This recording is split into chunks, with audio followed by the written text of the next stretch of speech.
All right, welcome back to another episode of Let's Talk About Flicks. I'm your host, Oz, and this is... This is Curtis. Again, as always, we are two nobodies who know very little about much of anything. We like to think we know a little bit about film, and we hope to share our knowledge and passion and antics with you, the listener.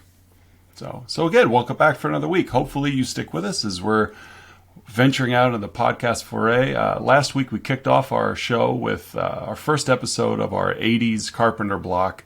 We covered Big Trouble in Little China. This week we're covering 1988's They Live, starring Hot Rod, Roddy Piper, and one of my favorite actors from the 80s, Keith David. Yeah, Keith David is amazing. Yeah, he could carry his own, but I think he's a great sidekick in just about everything he does. Yeah, he knows how to fit in. Oh, absolutely. So we're going to kick off with the introduction of some characters of this film. It's a pretty short list of important characters, but there's a lot of actors and actresses in the film. Our main character, who really has no name, he's credited as Nada, is played by Roddy Piper. He's a drifter that we pick up in some point in his life. We don't know his backstory.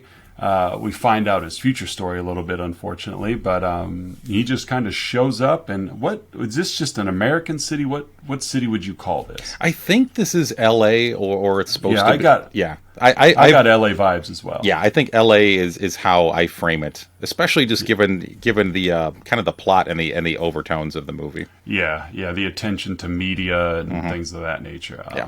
But yeah, it's definitely 80s LA as well, as I don't think there's a single wall in this city that doesn't have spray paint graffiti on it somewhere. Yeah.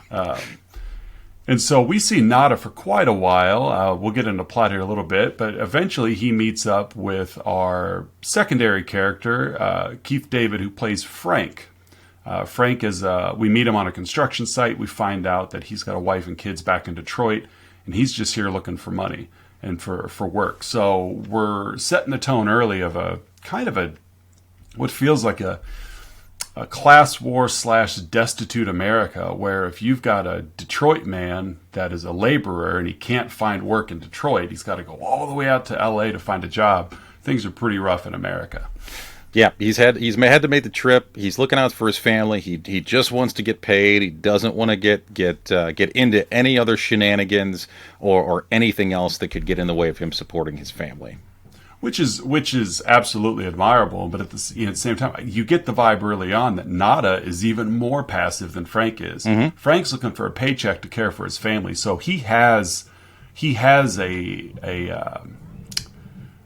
vested interest in something, being his family, whereas Nada, he's a good worker. He brings his own tools. As many others notice as well. And as he makes sure that others notice. I have my own tools. He's got his own tools. And so, Frank and Nada, they team up as we go along. We also meet Gilbert a little later. He's what we find is the leader of the resistance in a way. And we'll get into more detail in the plot of what that goes. But he's an important figure for plot advancement. But other than that, he really doesn't bring a lot to the table. And then our last main character that we come across is Holly Thompson, played by actress Meg Foster.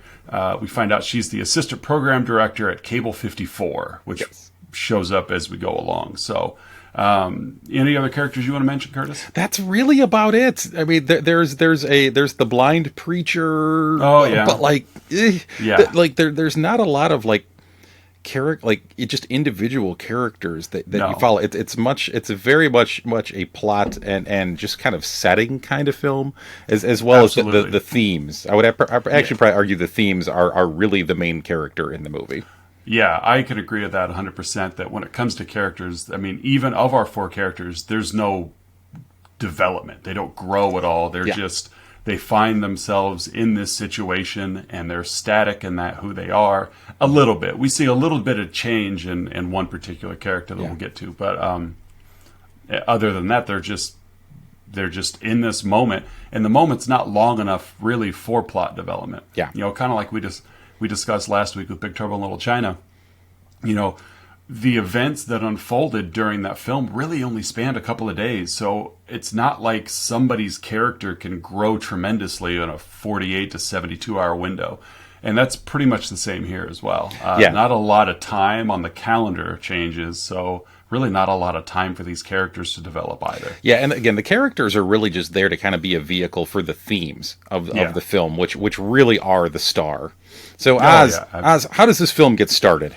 This film kicks off with one of my favorite things in the world, another John Carpenter score. I love Carpenter scores, but this removes the synthesized sound and drive of what we see in earlier Carpenter work and replaces it with a very kind of a bluesy Western theme. I mean, you really get the feel that this, like Big Trouble in Little China last week, was a Western set in Chinatown. This doesn't pull any punches. This feels like a Western.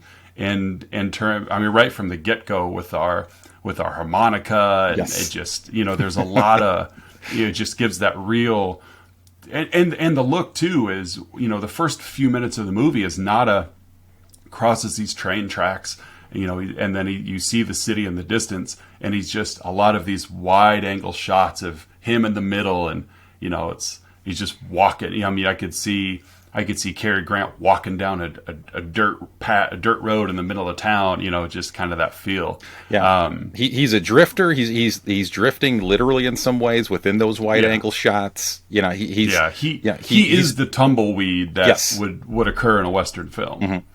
And so as he's walking through this montage into town, he stops at the employment center. He passes this wall full of job opportunities, just pinned all over the place. And he finally gets his turn. He sits down, talks to the job recruitment lady. We find out he'd been in Denver for the last 10 years, but work dried up. We find out later from Frank, work dried up in Detroit. Okay. So, she's heard it all before she rolls her eyes. There's no work for him. Again, despite passing this job board of what seems like dozens of jobs available, nothing for our main character. Yeah. So and it's a very busy office too, I would say. There's a lot of people looking for work, so it's by no means just our pal Nada, who's kind of desperate right now and who's trying to make ends meet. The worker, there's a worker there who is trying to assist him, and she clearly doesn't have time for him. She kind of makes that known with her tone and body language, just to give an indication of how overworked and stressed she is right now as well. I think if he would have mentioned that he has his own tools to her, she may have been able to find him some work. But... Oh, you have your own tools. Oh, well, that's a game changer. Come this way, mister. Is that a crescent wrench I see? Ooh. So he leaves the job recruitment center, and he's still just kind of drifting, as a drifter does. And this is where we meet the blind street preacher. Yeah. Which had a surprising amount of people standing around listening. I've been in big cities and I've seen people of this ilk, and a lot of times people just pass right by them and don't pay attention. Mm-hmm. However, we are in a movie setting, and so in order to make this person's message appear important, we have to have people around. So, he stops and listens to the street preacher. Please show up, and he just drifts off away. He doesn't want any trouble. We see him avoiding everything that he can. So, he spends his first night in the city sleeping next to a burning barrel, which is, I don't know. Do homeless still light barrels on fire in the middle of the night in big cities? I mean, it's clearly the indicator that hard times are here. A burning barrel. And I will say the other thing. This kind of goes back a little bit to the score that you were mentioning before. Mm-hmm. In addition to the burning oil barrel, the destitute harmonica is what I like to think of. So when the harmonica is kind of playing, that means it's a destitute setting. So I like to think of that particular instrument as the destitute harmonica. Perhaps that was a Reagan era way to approach homelessness, is if we just provide enough oil barrels in back alleys, at least, we can't house the homeless, but we can at least keep them warm. Yeah. So it's trickle-down economics didn't quite have the impact that it was purported to have, but I think it did at least provide people with harmonicas. Yeah, harmonicas and barrels. They probably reached out to Big Oil. Can you guys spare any oil barrels? And yes, absolutely. So, but you don't see many burning barrels in back alleys like you used to. No, nor do you hear as many destitute harmonicas like you used to. No, not at all. So next morning, Nada finds himself. He drifts himself onto a construction site looking for work. Mentions he has his own tools, and bingo, he's got a job. First order. I've got to take my shirt off. Yes. And so Cut to shirtless Roddy Piper with a shovel. As an 80s, 90s wrestling fan, as I know you were as well, I don't remember ever seeing Roddy Piper that jacked as a wrestler. No, I would agree. I think he got extra buff for this film. He was stacked. I mean, because I've always loved Roddy Piper, and he's got great mic skills, and he was a great jobber, and he was a great piece of 80s, 90s WWF, WWE era. But I don't think this physical stature would have fit his WWE character. And so, but he was jacked. So, and when this is where we meet Frank, Frank tells Nada, hey, he realizes that he's a drifter. I know a place where you could stay. And he tells him, and Nada doesn't want anything to do with it. But he does follow Frank. Mm-hmm. So we kind of get to see first here of that Nada has some trust issues. Yes. He's been burned before. Even though, somebody's reaching out for him. He's just not really interested. And I think he says, what was his line? I don't want to follow anybody till I find out where they're going. Yep. And so he follows Frank and makes his way back to this shanty town. And this is the first time in the movie where we see humanity as it should be. People caring for each other, yes. People taking care of each other, a collective dynamic. One thing I want to mention is prior to this, everywhere we've seen, especially in that opening montage, TVs are everywhere. Yes. And people are standing in the street watching these TVs. And there's no communication. There's no camaraderie. There's just a bunch of individuals and a bunch of media. Mm-hmm. And this is the first time in this shanty town where there's one television and not everybody is gathered around it. And we've got people that are taking care of each other. Did you get enough to eat? And you can stay here. Yeah, there's genuineness. Yeah, there's genuineness. There's warmth. There's a community. Even though it is a literal shanty town, mm-hmm. they've given it a name. It's dubbed Justiceville, which definitely is supposed to be ironic. Yeah. But people care about each other. They have roles. They have responsibilities. And it is the one true location in the whole film that you feel a sense of community. Yes. So, nice conversation between Frank and Nada. Frank reveals he's also out here for work, hasn't seen his family. They're in about 6 months. They're in Detroit. And we get the feeling Frank's just very frustrated with life. He's a little edgy. Yeah. Whereas Nada, he believes in America. He's patient. His time will come. I'll get my chance. I just got to keep working hard and I'll be recognized. And so it's nice to see these two have kind of they have a different approach, but they're in the same position. Yeah. Working at the same place. They're both kind of drifting through the nation, working for work, and they both just have different outlooks on it. Yeah. We now see that evening, people are kind of crowded around watching TV, and we see this older gentleman hack it into the airwaves. And he's talking about signals being sent, the elimination of consciousness. It's very cult-like speech. Yeah. The street preacher from before. This was kind of an eerie scene as Piper's kind of in the middle. Nada, I'm sorry. He's watching these people on TV as this guy's cutting through. But every time he'd cut through with the airwaves, Nada noticed the street preacher standing over here. He's mouthing the exact same words as they're coming out of that.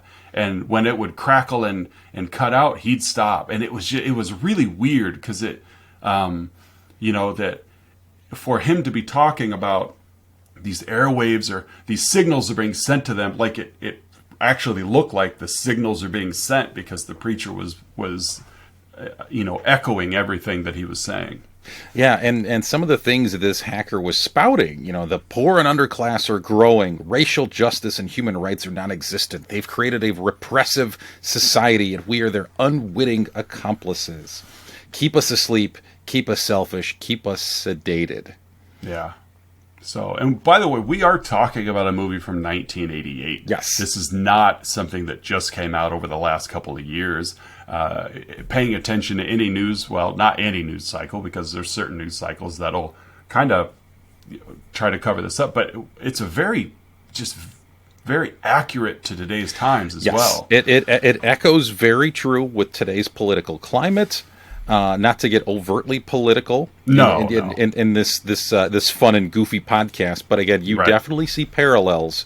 This is supposed to echo, the mid to late 80s, economy in America and the widening class differences and class warfare, and it rings true today. Yeah, absolutely. So, Gilbert, who's introduced himself as the leader of Justiceville, whatever. He kind of coordinates things. Yeah, he has his thumb on everything. Yeah, and he's in charge because he's got on a tan vest. Yes, it's like he looks like a fisherman. Like you look at him, you're like, that guy looks organized because he's got 72 pockets in his vest. Yeah, lures and just and minnows hanging off of him. He's ready if you need an extra bowl of potato water or a jig. He's prepared. Yeah.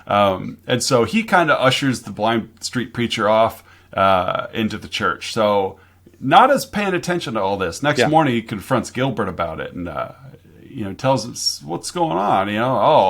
It's people use the church all the time. So not as something smells odd, and he's not onto it, but he's suspicious of it. Yes. And so this is where I feel we kind of start seeing the first time Nada's paid attention to something else. We're minutes removed of I believe in America, I'm patient, but something just seems a little off here. So he thinks Gilbert's covering something up.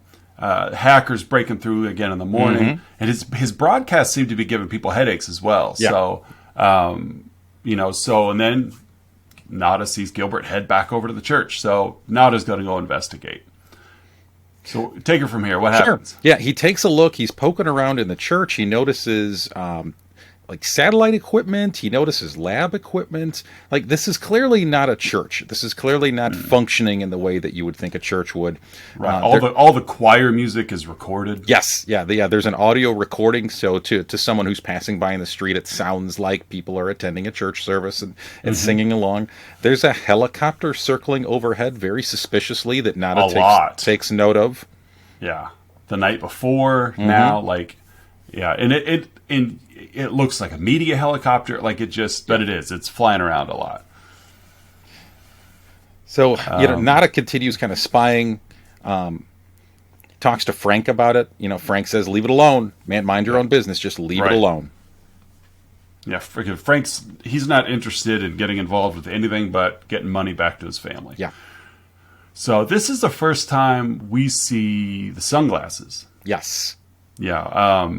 Nada hasn't checked out the church tremendously yet, but he finds sunglass lenses on the table that they've been a lot of just unframed lenses laying around. It finds the hidden stash in the wall of the boxes of sunglasses, and he doesn't think twice about it because he doesn't put anything on, But when this helicopter's flying overhead and he sees Gilbert put his sunglasses on to check it out, he kind of realizes that they're up to something. But you're right, like Frank doesn't want anything to do with it. We see Gilbert load a bunch of boxes into a car and take off. Nighttime rolls around. Helicopter comes back. Church evacuates. Police show up. SWAT team, riot gear, a bulldozer. They just completely out of nowhere, just plow over Justiceville. Yeah. Shantytown, which didn't take much to knock down anyway, is now flattened. Yeah. People are fleeing in terror. The cops are surrounding people. They're beating people. They corner the blind preacher. Someone says, somebody start World War III. This is what it feels like to these members of this very close-knit, warm community to now be disrupted like this, seemingly out of nowhere. Yeah, and so Nada, which first time I saw this, I expected him to take on, knowing that we're watching a professional wrestler in a movie. I'm like, here's our chance. We see like 4 or 5 riot police officers taking billy clubs to this blind street preacher. Here it comes. He's going to start in. This is our first and they know. Which I thought was awesome of Carpenter, knowing that he set the stage. The anticipation was there, of this could be a 1-on-5, but nope. He puts holsters that gun and lets him walk off. So, we do see that he is equally unaware and in over his head in terms of the power that they're facing. So next morning, Shantytown's flattened. The TV's still playing. Yep, the TV's still on, and there's an ad for fashion and excess. Yep. So TV's still there. Nada remembers that stash of boxes hidden in the wall. So he goes back into the church, which has been just destroyed and burnt out, and so he gets a pair of those glasses. Takes a box of them actually, because he figures something's up maybe with this. So takes a pair of those glasses, puts them on, hides a trash can in a box. But man, we're like halfway through the movie is the first time he puts the sunglasses on. And from here, the movie takes a hard pivot. Oh, yeah. And the character of Nada takes a very hard pivot. Mm-hmm. From what a man who is very passive and meek and almost avoidant in some ways. Yeah. He puts these glasses on, and everything is literally in black and white. Which not too subtle metaphor there. No. And he looks at some billboards, and all he sees is the word obey. Yeah. He takes the glasses off. Marry and reproduce. Yes, he takes the glasses off, and it looks like just a normal billboard. Right. Puts them back on, and these subliminal messages that are in advertising and magazines and billboards and television are all there. No independent thought. Consume, buy, watch TV. Right. Do not question authority. Yeah, it's just everywhere he looks. Mm-hmm. Like you said, black and white. And you know me well enough that I like to draw connections, and this was almost in some ways like a bizarro Wizard of Oz feel. We've got the color, we've got the black and white, we've got the good versus the evil, we've got the person who's in a land they're unaware of, and they're learning about the land as we're learning about the land. And so you're right, though. Nada takes a hard pivot into almost oh hell no, this is not real.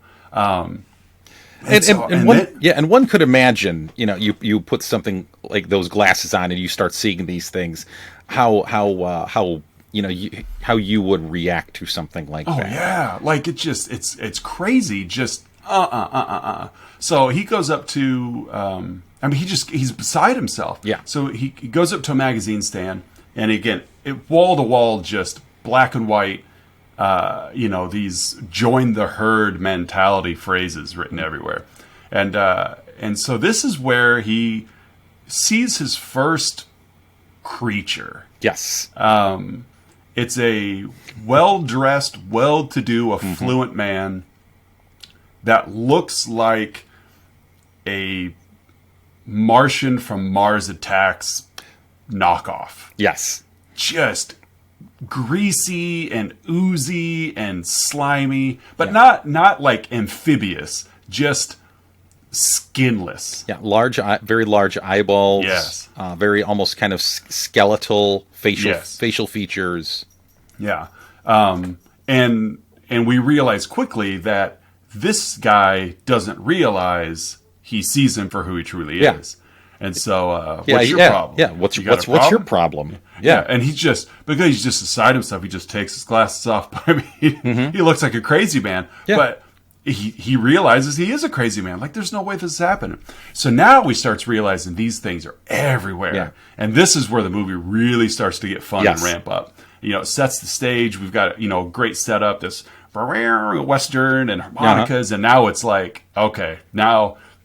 Again, we're halfway through the movie. So, first order of service, why wouldn't you walk into a bank? So, actually, no, he sees these creatures everywhere. It was just really haunting how we realize along with him that they're in control of everything. Yes. And so he goes into a store and he sees these people everywhere.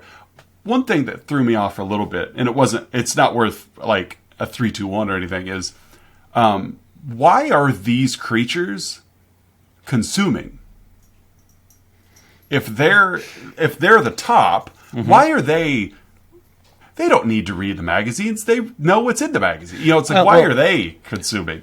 My argument to that would be they are modeling the expectation. Fair enough. In this that's true. In this late 80s, class, widening class divided segment, people wanted to be rich. The sort of prototypical 80s stereotype is excess and greed. The old Wall Street quote, greed is good. And if they're modeling the expectation, if you want to be like me, if you want to be well dressed, have a good job, have fun, be at the top of the social heap, top of the economic heap, this is what you do. You consume, you buy, you produce. That's fair. These you're saying that these are 1988 versions of Instagram influencers. That's probably, yes, a more literal version of an influencer. Yeah. You're going to watch me do it, and you'll do it too, because everybody wants to be like me. Everyone wants to wear the nice suit. Everyone wants to have the fur coat. So man, it's true. What goes around comes around. We've got all the political stories going on here, but in the same instance that these aliens are equivalent to our influencers on social media today, but at the same time, like, mullets are back, mom jeans are a thing. Like, we've been here before. We're old enough to remember all this the first go around. When it wasn't cool, it was just there, but now it's cool. Yeah, and all of the aliens he sees in this little bodega, this little grocery store, are very well dressed. Oh yes, they're the affluent. Yes, very well kempt. Like one is talking smack about a neighbor's party. Oh, they were at a get together, and very yuppie voices. They were serving blue tortillas. How dated is that? Right. So this is where I think we first get to see Piper go off script and just be himself, as he's standing at the register and he looks at a lady and he tells her, "You look like your head fell in the cheese dip in 1957." Oh. How dare you? Yes. You're okay. This one, formaldehyde face. Yeah. And so he gets himself into the trouble of, he's internalized all this from the moment he put on his sunglasses, and he's had enough, and now he's starting to spout what he's seeing. Yes, he's literal stream of consciousness. He is literally saying aloud what he is thinking, which is very, very out of character for him to this point. Right. Normal, as we saw earlier, I don't follow anybody until I see where they're going. Well, he's not following anything anymore. He's just blurting out what's out there. Well, he's basically broadcasting to these aliens, I see you with these glasses on. And now it's like, okay, jig is up. They start all talking into their watches. Yes, the exact woman, I've got one that can see. Right. She talks into her watch. So we find out at the same time that while he's revealing to them, these glasses make me see you, they're revealing to us, we're aware that some people know that they're on to us, and he's part of them. They all know him. He insults another one. They stop him in an alley. He takes out a couple police officers that are aliens. Of course, we start out with a clothesline. He clotheslines one of them. Yes, the first wrestling move in the movie. I've been waiting for it. It's like, well over halfway into the movie, and he just once he grab his gun, pull a clothesline an officer, and takes another one out. So now he's got their weapons, and he's got his sunglasses, and he's the new sheriff in town. Yes, kind of feel. Comes strolling out of the alley, strolls into a bank, and the infamous line from the movie, which was completely ad-libbed by Piper: "I've come here to chew bubblegum and kick ass, and I'm all out of bubblegum." And I love that as he's doing this, he's standing very prominently next to an American flag. Absolutely. So he starts shooting up the place, but he's only killing the creatures. Yes. Right before he shoots one, she talks into her watch, and it just disappears. Yeah, teleports away. He's there and he's gone. So we're starting to get a little bit more information as to what these guys are up to. So escapes the bank. This is where he's evacuating. They're after him. He hijacks Holly. Talk about Holly. Yes. So he in the meantime, he had let a human police officer go. So again, it further reinforces the fact that he's, that he is only targeting these aliens, like these yuppie aliens. So cut to this parking garage, and you see Holly for the first time. We are literally halfway through the movie. We're at around the 45-minute mark in this hour-and-a-half film, and it's a wide shot of Holly kind of walking away towards her BMW. And it cuts to her stepping into the car, and he kind of comes out of nowhere, tackles her, says, "Hey, I need you to give me a ride." He confirms she's not an alien. That's among the first things he does. Mm-hmm. She's very calm. Very calm. Yes, very calm. I had that in my notes a couple of times. Mm-hmm. She's real collected. Yes. You could tell she's nervous, but she doesn't panic. She's not a panicker. She doesn't scream. She doesn't doesn't put up a fuss. Doesn't resist. And they escape in her vehicle.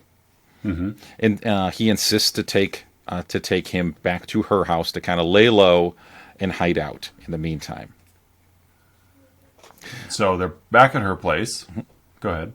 They're back at her place. He drags her in. He kind of collapses on the floor. He just wants to be quiet. He takes the sunglasses off. He describes it like he's coming down from a high. So that's the kind of impact these things have. You can see he's clearly kind of dazed, clearly out of it. She calls him out. He tries to apologize, and she calls him out. She says, "You're not sorry. You have 2 guns. You're in charge." Right. Which, to me, in my notes here, implies that in this film, whoever has power and influence is the one that's in charge. Regardless of how you have that power and influence, whether it's money or ammunition. Yes. If you're powerful, you're in charge. So foreshadowing further things in the movie and in the plot here, she immediately kind of submits to him because he has power and influence. Not that I would expect her to be overly resistant to a crazy person with a gun. However, it's very obvious how submissive she becomes. But collected at the same time. Yes. This isn't submissive like Judith O'Dea's character in Night of the Living Dead, where she's just in such a panic that she can't function. She's in such shock. This is way different. This is cool and collected, and we find out that she's pretty resourceful. Yes, and she must somehow be used to functioning and being able to comport herself while being submissive. Right. So she waits. Before she pounces, and she catches Nada looking out the window as we got a really cool overhead shot. I really like this shot. Yeah, I love it. As he's approaching the window, she's pouring herself a glass of wine. He wants to check out to see the helicopters flying overhead. She does this roundhouse and smacks him in the back of the head with a wine bottle. He goes out the thinnest glass window ever. It would have killed a mortal man. Like, this is the hot rod, Roddy Piper. You're not gonna, you could poke him in the eyes and it's not gonna stop him. So throwing him through a window. Yeah, the old Piper eye poke. Right, throwing him through a window is not gonna do it. No, and so he goes catapulting over the balcony, rolls down a hill. He's just flying through here, but he survives. Yes, but he left his glasses at Holly's place. Oh, what's he gonna do now? Well, he remembers that when he stole that box of glasses, he stashed it in a trash can in this back alley. So that's where he's going to go. As he's trying to make his way there again, he's hurt. You could tell he's hurt. He's limping, hobbled. He's holding his side. Yeah. Right. He's hurt. He gets himself back. He finds the trash can. There's no glasses in there. So luckily, though, he only has to look 14 feet away to find the garbage truck that has taken his glasses. Go ahead. So he crawls inside the garbage truck, gets them out. I love the interior shot of this as well. It's kind of shot from the inside of this kind of long, kind of like cylinder-like garbage truck. Yeah. And so it's like the garbage truck's point of view, sort of. Yeah. And it kind of implies like the walls are closing in because it's kind of a narrow frame. And being a garbage truck, you kind of predict that it's going to do the crunch, the garbage thing. But it doesn't. He's opened the back door to climb in, and then I think every cardboard box in Los Angeles was picked up on this route. Yeah, and I'm pretty sure they were all empty too. It's just people just have it's like pre Amazon, just people have cardboard boxes. Yeah. Well, what would you do with them before Amazon? You just had all this cardboard. Yeah. And so it dumps all this garbage out. He finds his glasses. And Frank shows up. Yes. How Frank knew he was in this back alley doesn't matter. But in one of the coolest shots of the movie, I don't know if you picked it up, but Piper's holding the box of sunglasses, and Frank shows up to give him his 1 week's pay and flips the clip of money, and it lands in the cardboard box. I don't think I caught that. I even had a dog go, how many takes of that scene did they have to do before that money landed in the box? Because it was just so nonchalant. Here's 1 week's pay, flips it, lands in the box, and I was like, oh, that's awesome. So now, they've almost flipped. Frank is, I'm going to go about my business. I don't want any trouble. I'm not going to ask questions. I'm just going to, and Nod is like, hey, there's some real stuff going on. Yeah, he's in hysterics. Oh, yeah. Because here's the only person that he's really trusted the entire movie. Yeah. He was suspicious of Gilbert. Holly's, at this point, nothing. Frank's been his only friend in this movie, so he's got to share this. Frank. Yeah. And he confirms that Frank is human. Yes. And just, he tells him what's going on, and it's just very easy, put on these glasses. And Frank, who's convinced he's a murderer at this point. Yes. Because Frank doesn't know the truth. So Nada is, you've murdered people. And so I don't know about you, but if a crazed murderer was telling me, hey, buddy, try these glasses on, I'd probably do it. While standing isolated in an alley. Yeah. I don't want any trouble. I will put your glasses on. Frank, nope, wants nothing to do with it. And epic fight time. Yes, the literal 5.5 minute fight scene between two unarmed men. I am so proud of Keith David and his stunt double for this scene, because Piper, did all his own stuff. I'm sure. As a professional wrestler, you're basically a stunt person anyway. Yeah. And when you know how to do all the moves, why you just let yourself do it. Mm-hmm. But Keith David hung right with him. Oh yeah, he did. And acted as he did it. I'd say Piper was just performing, but Keith David's delivering lines. Mm-hmm. He's in character the whole time. Oh yeah. So kudos to him. But epic fight scene, and it's such a fun scene to watch. Punch.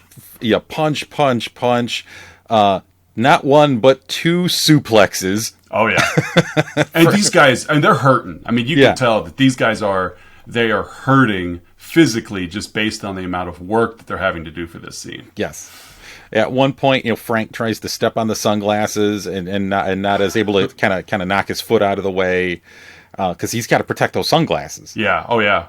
Even though he's got an entire box of them. Yeah.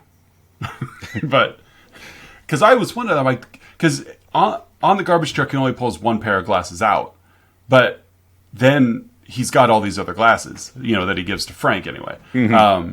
And so, yeah, correct me if I'm wrong, wasn't this fight scene the inspiration for the Timmy Jimmy fight scene? Yes, yeah. And that South Park episode? The infamous South Park episode. I won't mention the name of the title, because the name of the title is a little dated now, but we'll just put it that way. However, this in South Park, there was an episode that literally recreated the fight scene between two characters. Like scene for scene. Yeah, shot for shot, blow by blow. Yes, and we've seen that episode together, and it is fun to watch. But yes, as a 41-year-old, I'm like, ugh. Yeah. I wouldn't watch it. I wouldn't watch it brand new today. Yes, it has not aged well. That could be said for a lot of things. So, yes. We spend a lot of time now, of just moving the story along. Mm-hmm. I don't think we need to hit every beat. Yeah. Yeah, so Nada, at the end of this fight scene, Nada forces the glasses on Frank. Mm-hmm. So Frank now sees what Nada sees. Yes. They're buddies again. They come out of the alley. They both got sunglasses on. They see a flying saucer together in the distance. Yes. Frank is just kind of beside himself, as one would be, I would imagine. Yeah. And so, they find a hotel. Gilbert finds him in the morning, says, hey, we got a meeting. So it's like, you guys are now in on it, so come join us in the meeting. They walk into the meeting. I got a kick out of it. They walk into the meeting and Frank's holding his gun. It reminded me, and I made the Wizard of Oz reference earlier, but Frank walks into the meeting holding his revolver the way the Scarecrow holds his revolver when they're walking into the scary woods. That's right. I always forget. How did the Scarecrow get a gun?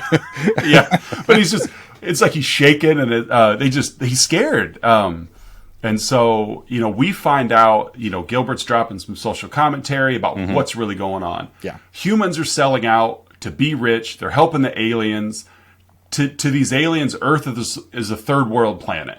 And they're here to get the resources they need. They're willing to compensate those who are going to be on board with them with riches.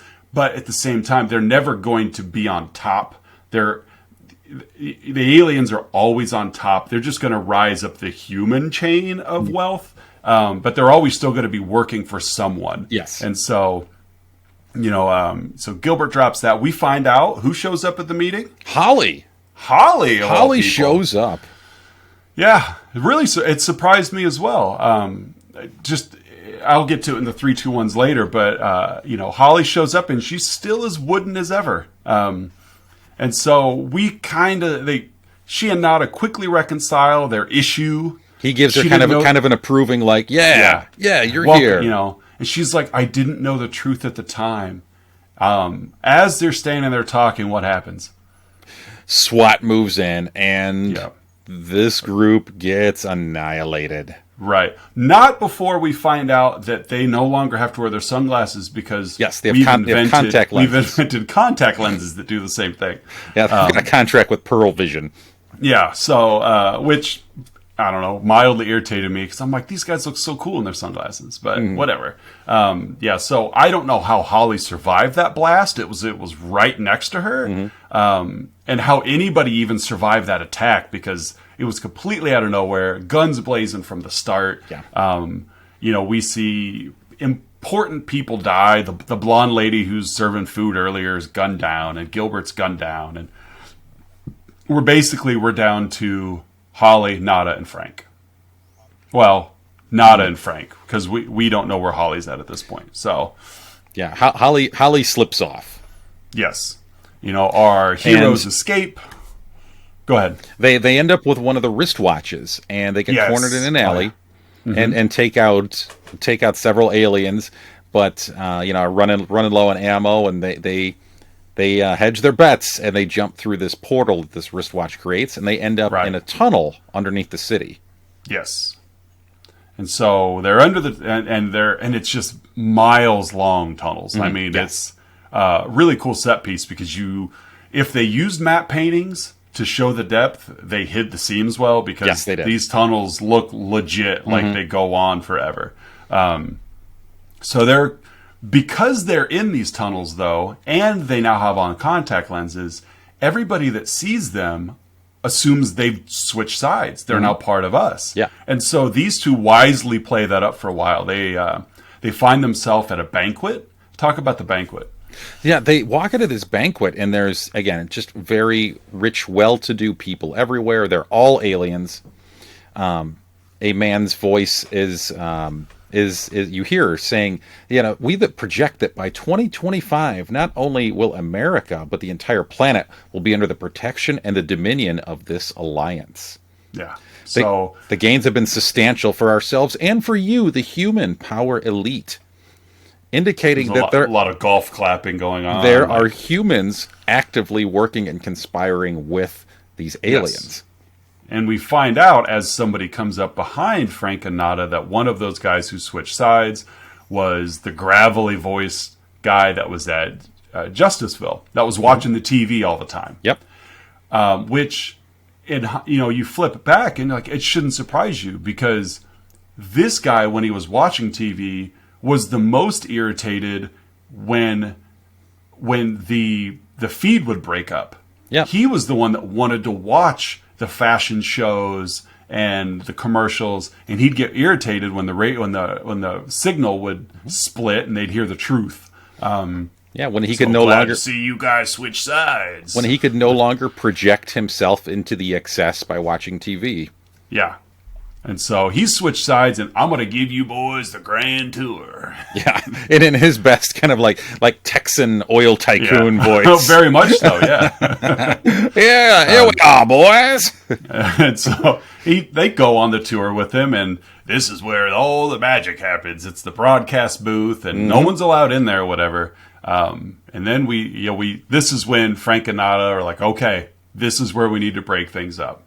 Because they find out from him there's a satellite on the roof that's beaming out this signal, and they realize we've got to get to that satellite. Yeah, that's how we end this. That's how we expose the aliens. Right. So they start shooting up the guards. They run some more, and who do we meet again? Holly. She's there because she works there, of course.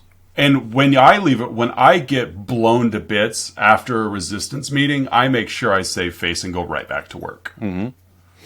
But our homeless man turned oil tycoon, teleports out to save himself. But before he does, they're not, they're going to leave us alone, man. Just make some money. You can have a little taste of that good life too. That's right. He shows him the portal that they, like the inner space portal that they can zip themselves anywhere. Yeah. He's onto it. So Nada, Holly, and Frank are running. We got to get to the roof. They find the stairs. They run to the roof. Nada takes off up the stairs, and so he gets ahead of them. Yeah. And Holly and Frank are kind of pulling up the rear, and Holly shoots Frank in the head. Reveals her true self. Mm-hmm. She was probably the one that tipped off where the resistance meeting was. Yeah. And led them to them. So, she just point blank. Thankfully, we don't see it. It cuts away as we hear the gunfire. Yeah. Frank's a goner. And she follows Nada up to the roof. It's Nada, Holly, and the satellite. Yes. And as Nada points his gun, he yells, Frank and Holly, you clear? And Holly responds, I'm clear. Are you? Right. As she points her gun at him. I am so not a Meg Foster fan. Those blue eyes, though. Oh, I'm not. They do nothing for me. No, they're too piercing. No. Those are piercing eyes. Evelyn Skeletor's from Master of the Universe. Uh-huh. Yeah.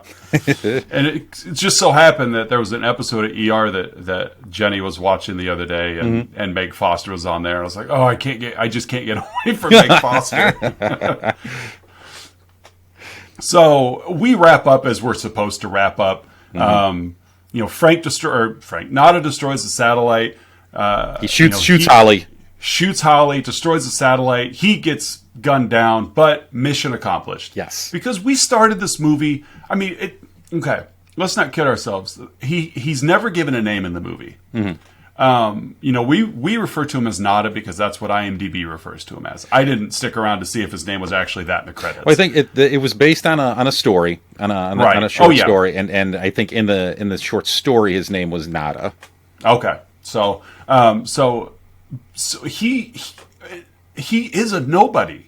Mm-hmm. I mean, he's given no name. Nada means nothing. He is in the grand scheme of things, he's a nobody. However, he has revealed what there is to reveal. And so there's a fairly comical little montage after he blows up the satellite to end the movie, and I'll let you go ahead and sure. take that home. So it's kind of the epilogue to the movie, that the hero has saved the day, possibly even saved the world, who knows.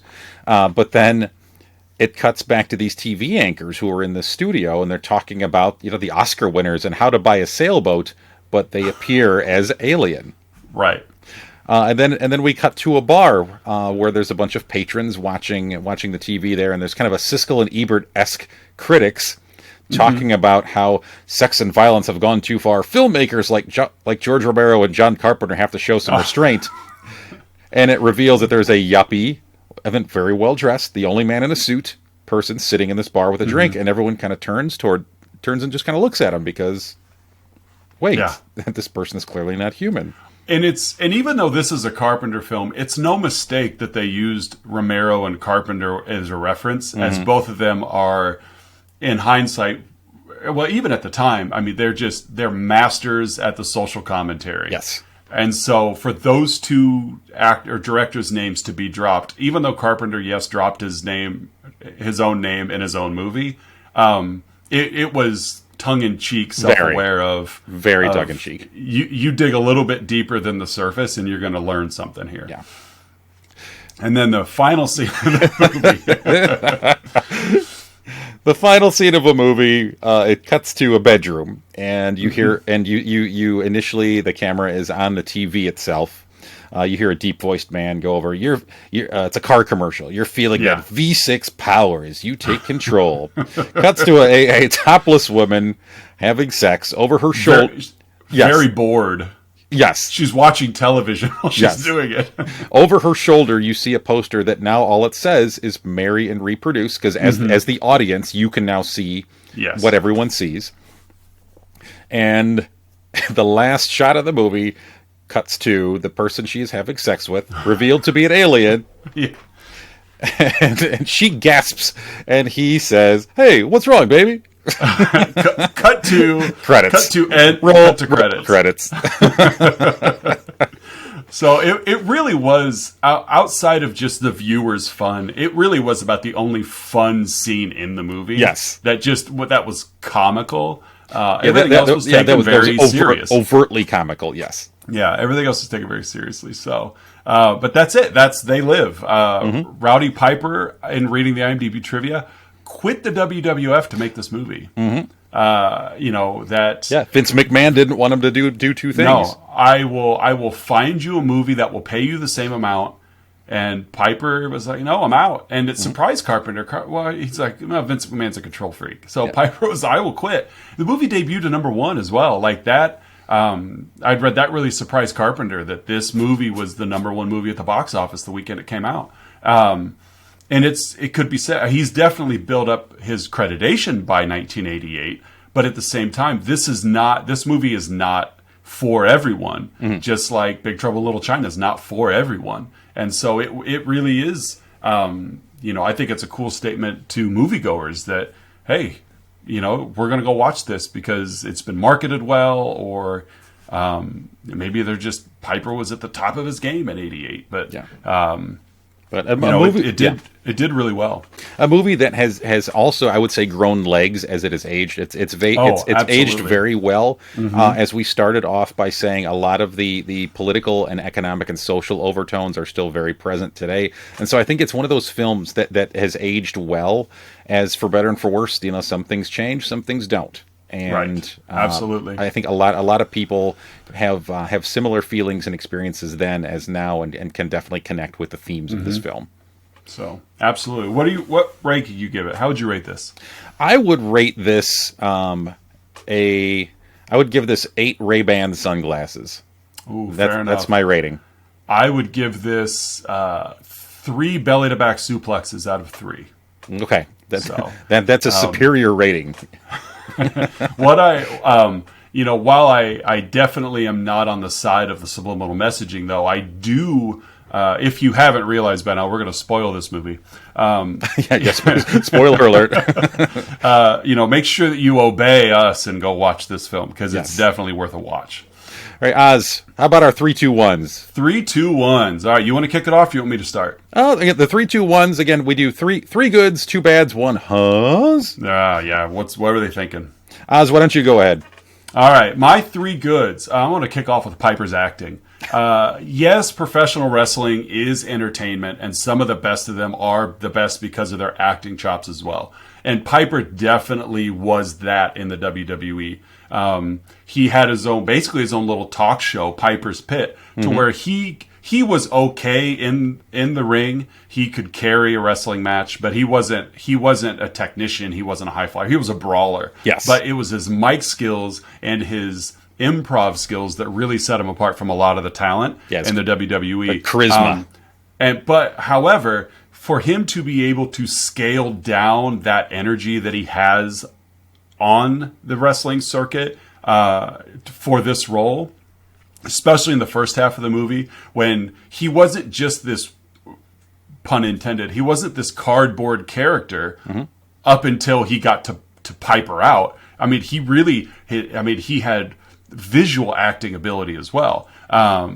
I think that, and this just is also a huge testament to Carpenter. You put an actor in the hands of a great director that can maximize their ability, and I think this was a great marriage. Very similar to, say, like Adam Sandler in Punch Drunk Love or Hidden Gems. Yes, it is not a standard. Those are not Adam Sandler movies. Those are movies of the director that have maximized Sandler's ability. Mm-hmm. And so you don't want to watch those movies if you're just looking for a grown-ups Happy Gilmore-esque movie. Yeah. And so I just think it really demonstrates the importance that the director can make in maximizing everyone's talents. And so Piper's acting is definitely one of my 3 good ones.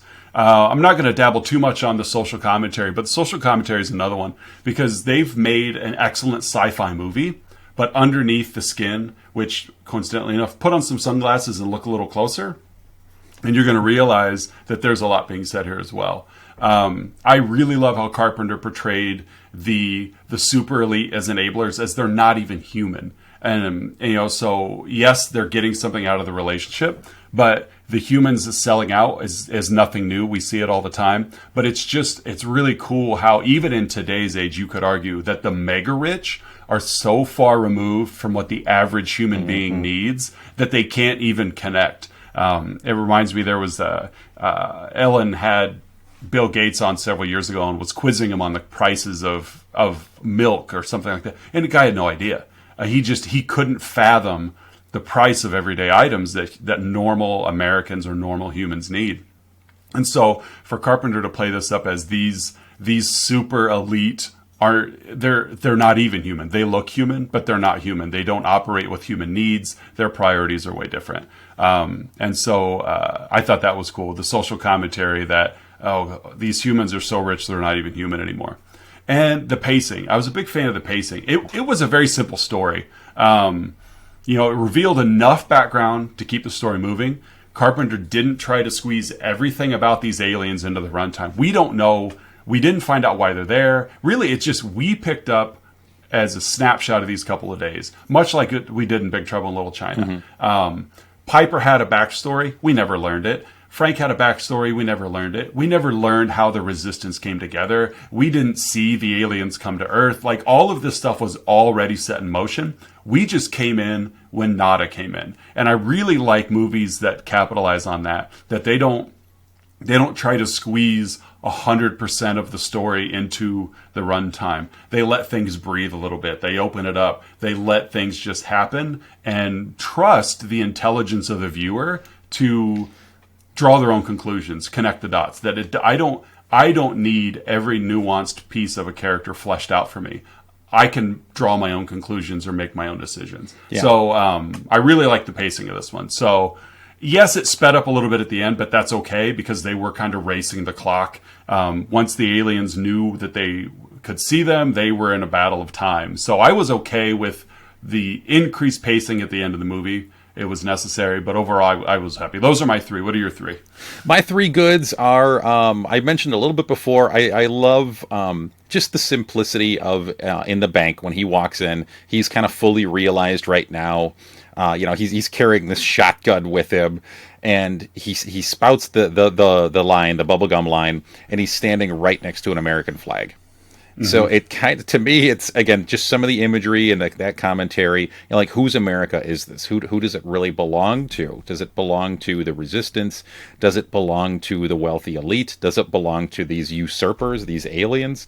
And where does that line fall? My second good was a very, very simple little thing, and it happened actually right after he left the bank. And this is just a little cool sci-fi moment.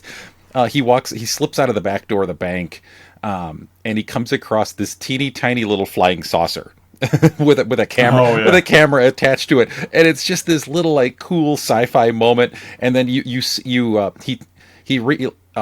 not immediately realizes what the saucer is. It's there to kind of spy it and locate and identify him. And then you see from the camera's point of view, and there's some alien script, alien language in there, and I love little like sci-fi like that.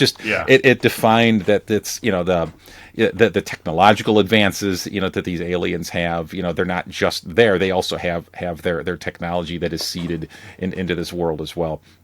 And my final good is just 2 words: Keith David. Keith David is amazing. He's great in everything he does.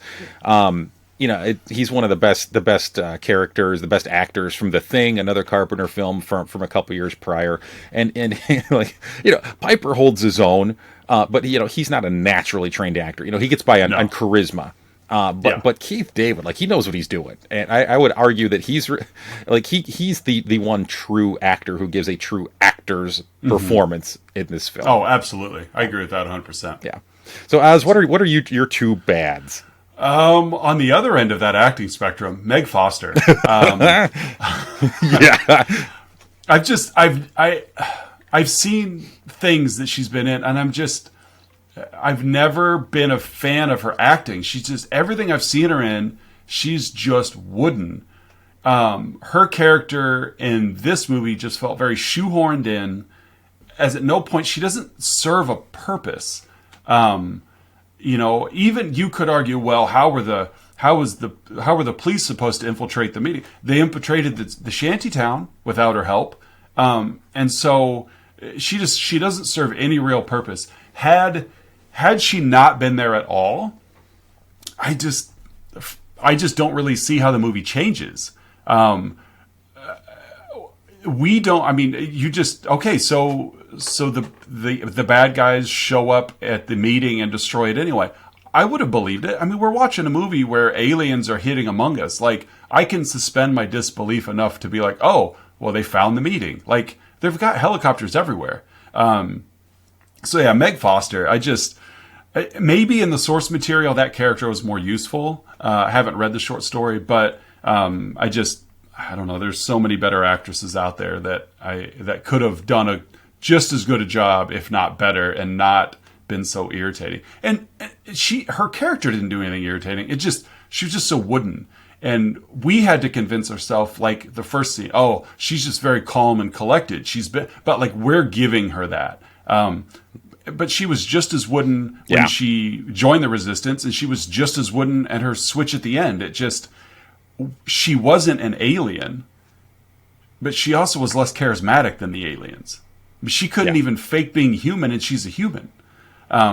So that's one of my bads. And then this was a minor one because I think this is a great film, and it was hard for me to find a second one. But the switch to contact lenses at the meeting, it did allow them to blend in without their sunglasses, but it was the 80s. The sunglasses looked cool on them.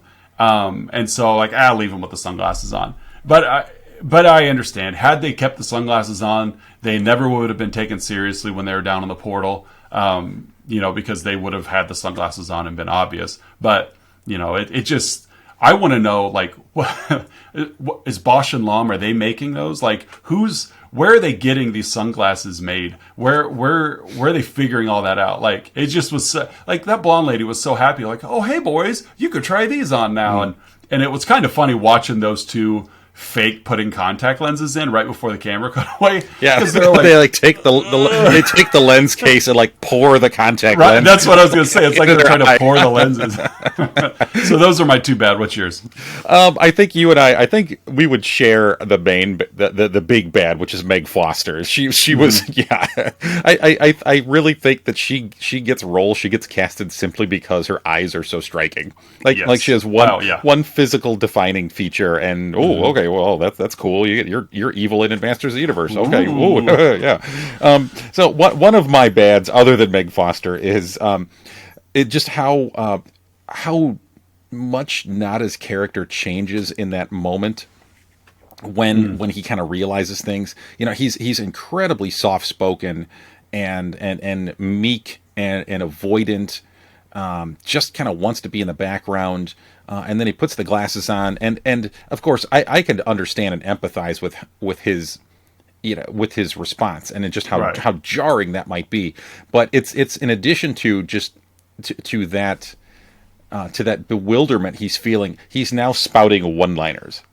Yeah. And don't get me wrong, the one-liners are fun, and they add to that fun and a little kind of much needed fun that's at that moment. But it's just a little over the top. It's just enough beyond the character we've established that it's a little jarring to the viewer. Yeah. Well, especially when we see Frank in the same situation later on, where he was already, I won't call him a hothead, but he was more animated in his feelings earlier in the movie. Mm-hmm. And then when he gets the sunglasses on, he's the more reserved one. Yeah. Just awestruck as to what's going on, but not reacting to it. Just kind of, wow, like Keith David did a great job acting dumbstruck. Yeah. But it's like their personalities kind of switch bodies in that Nada became the more animated, outspoken one. As opposed to the other, so yeah. My other one again, and I'm being a little nitpicky here with my other bad. Anytime like in these like big movie fights, the 5.5 minute fight scene, like no one ever tries to like prevent themselves from being punched. It's like I'm just going to stand here and let Roddy Piper punch me in the face repeatedly. Right. I see it coming. Yes, I think the only defensive maneuver in the entire thing was when Piper went to punch Frank, Keith David's character, in the groin. And Keith David, of course, responds like "you dirty," but that was the only like defensive maneuver in this 5.5 minute fight scene. Which then we see Frank, a couple minutes later, drive like 3 or 4 knees into Nada's groin. Right. So, what was your What was the one thing that threw you off? My is kind of that epilogue scene, which I think is amazing. Like again, and I would certainly like borderline classify this as a good, but that epilogue scene where the aliens are revealed. Oh yeah, and you kind of see people's reaction to seeing the aliens, and this relatively serious enough movie ends on this comic sequence of things, particularly the man and woman in the bedroom scene. Hey, what's wrong? Yeah. What's wrong, baby? It was 30 seconds that wouldn't have changed anything, but it left the viewers with a laugh. Yeah, so, exactly. And again, it's definitely fun and much needed, but was just like, okay. And it was an 80s movie that up to that point had no boobs in it, so here are your boob shots. Exactly. Here's your gratuitous boobs.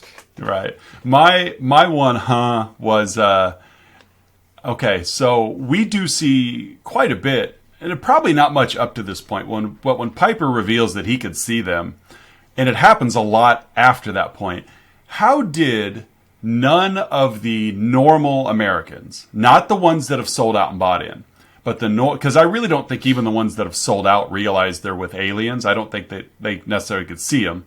But like the store, when that lady, or the bank, when they were zipping them, like at the store when Piper is badmouthing these, you've got all these normal humans there, and then they see all of these affluent people talking into their watches, and somebody disappears when they like mine was, how did none of the other humans not pick up on that really strange, especially the disappearing behavior? Like, I know that they only really reserved to do that in madness and chaos, but it just still was. Nothing flagged anybody on that. Like, there was, in all of Los Angeles, there was only like 22 people that were part of the resistance. Yeah. Nobody else sniffed it out. So that was mine. It was like, oh, okay, all this is going on right in front of people. It's not like he went back in an alley and disappeared. They did it right there in front of everybody. So those are mine. Those are my Huns. So overall, though, I think you guys figured out we wouldn't have picked this one if we didn't enjoy it. So another great movie by Carpenter, 88. We are going to do week 3 with another movie Curtis is bringing to us. What are we doing next week? Next week, we're going to do John Carpenter's 1982 masterpiece, The Thing. Oh, yes, you guys, you're in for a treat, folks. This is, if you haven't seen it especially, you're in for a treat. I have watched this more times than I care to admit. Just another excellent movie, and featuring 2 people we've already talked about in the last 2 weeks, Kurt Russell and Keith David. And so, really bringing the heat on that one because they need it in the Antarctic. But we are Oz and Curtis. This is Let's Talk About Flicks. You can find us on social media, Facebook, Twitter, Instagram. We are on Patreon now. We have a website. If you've got any suggestions or comments you'd like, you can always email us at talkaboutflicks@gmail.com. But yeah, we're just appreciate everybody who's listening. Keep coming back for more each week. We're really trying to get this off the ground and see where it can gain some legs. So I thank you, Curtis. Go ahead and take us out. Yeah, like, subscribe, do all those great things. We're grateful for the views and for the listens. And yeah, we enjoy having fun with you each and every week. Yeah, and if you do appreciate it, leave a comment somewhere. Give us a review in your favorite podcast app. We are everywhere now. Apple Podcasts, Spotify, Stitcher. I mean, you name it, you got it. We post all that stuff on our website and on Facebook and other social media. So hopefully you check us out. Hope you enjoy your time. And I know I'm having a great time doing this. So 2 weeks in, I'm already looking forward to next week as well. And then we'll do week 3 and 4, and then we're not going to reveal what next month's theme is yet, but it's going to take a much different approach to that's an understatement. But we'll get into more of that as we get closer. As to we are gluttons of punishment in each other's presence, and so next month will definitely be a more humor infested punishment gluttony. So all right, well, I'm Oz, and I'm Curtis. And we thank you, and we'll hope you'll listen to us again next week. Take care, folks. Have a great day.